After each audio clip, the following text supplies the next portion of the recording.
লাভের লাভ হচ্ছে এইসবের জন্য। কোনো শেষ আছে? শেষ আছে? এই রক্তারক্তি, প্রতিশোধ, প্রতিকার, অপরাধীকে খোঁজা, তাকে শাস্তি দেওয়া, সে আবার ফিরে এসে রাগে তার প্রতিশোধ তুলবে। আজকে থেকে তো দেখছে না রায়চৌধুরী বাড়ি এই সমস্ত। কম মূল্য তো দিচ্ছে না বল।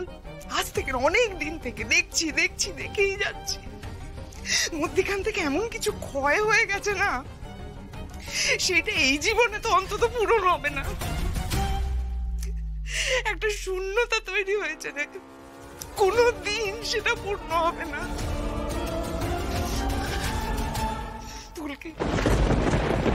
ফুলকে এবারে শান্ত হ।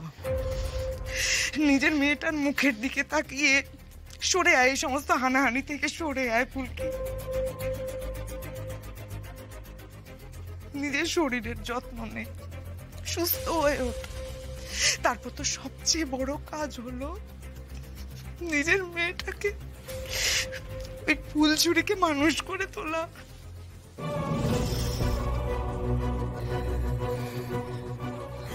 আমি নিজ বইয়ের সঙ্গে সম্পূর্ণ একমত।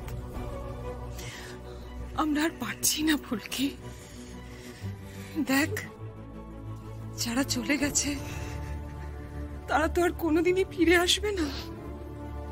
তথা, রোহিত, পারমিতা, আর পারছি না রে, আর পারছি না। এবার সবটা শেষ হোক, সব শেষ হোক।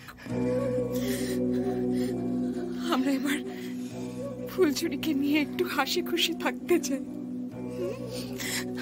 আনন্দ করতে চাই ওকে ঘিরে।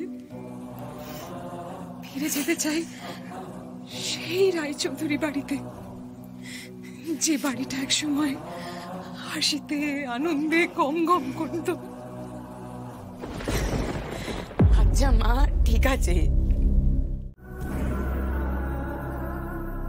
নিন, এগুলো আপনার জিনিসপত্র।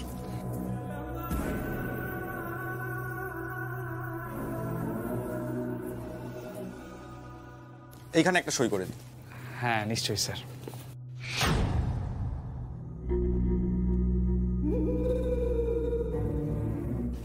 এইখানে তো? হ্যাঁ এইখানে।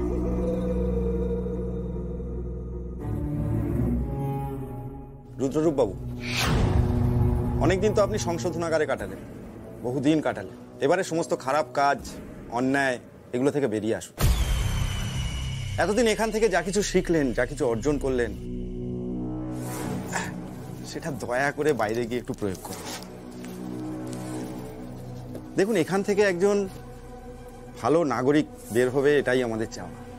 আর আপনার মধ্যে ক্ষমতার তো কোনো অভাব নেই। এটা সংশোধনাগার নাম হয়েছে ঠিক ওই কারণে। আমরা ওই সংশোধন কথাটার উপর জোর দিতে চাইছি, যে একজন ভালো নাগরিক এখান থেকে বেরিয়ে আসুক, তারা সমাজের জন্য ভালো কাজ করুক। আমাদের এটুকুই তো চাওয়া। সেই জন্যই তো এত কারেক্টিভ মেজার এখানে নেওয়া হয়েছে। অসংখ্য ধন্যবাদ স্যার। আসলে এই এতদিন ধরে আপনারা এত কিছু শিখিয়েছেন, আমি সত্যি খুবই সমৃদ্ধ হয়েছি। আপনাকে অজস্র ধন্যবাদ স্যার।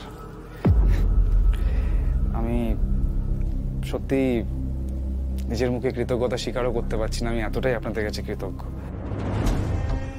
এই এতদিন ধরে আমাকে যে আপনারা এত ধর্মগ্রন্থ পাঠ করিয়েছেন, তাতে সত্যি মনে মনে খুবই শুদ্ধ হয়েছে।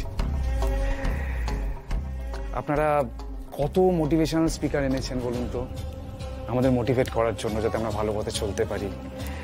এত জ্ঞানী গুণী লোক এসছেন, তারা আধ্যাত্মিক প্রবচন দিয়েছেন।